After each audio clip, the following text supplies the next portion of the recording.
you have a Dyson V10, V11 and probably the V15, one that looks like this.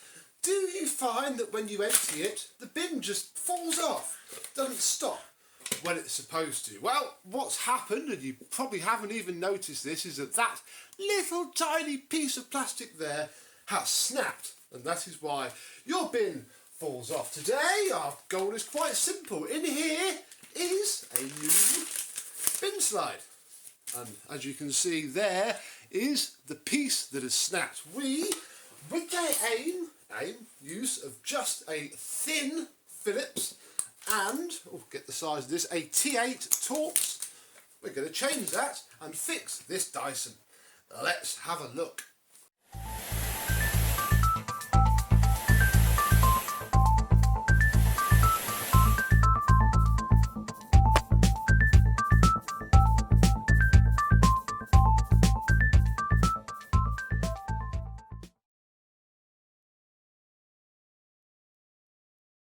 Yes, hello my vacuum cleaner chums, how are you today? This is a pretty simple job. Take the filter out, then remove the battery with its 3 crosshead screws. Literally all but one screw is going to be a crosshead. There's one at the back and then there's 2 at the front. With the screws removed, your battery will just come off. If you have a newer cordless Dyson, you don't have to remove any screws at all. The batteries are just removable. Either way, the end goal is the same. Next, there are 2 screws here and then 4 screws all around here. Remove every single one of them. With all the screws removed, the motor comes away from the cyclone, and now we can see where we need to go. There is one little Torx screw in there, and we need to get that out of the housing. Come on, because we'll need to reuse the screw. Come on, there we go.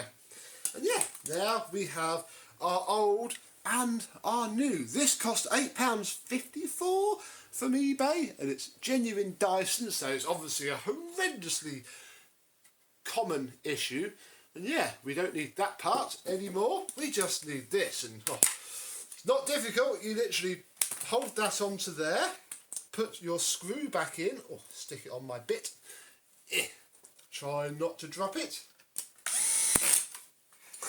And then, you'll never guess, you have to refit this part here. But do note that this bit here slides over the edges of here. If you put it in and one of it's not got in properly, the housing won't fit in. It should sit very flush, just with some light pressure like that. Then put all the screws back in.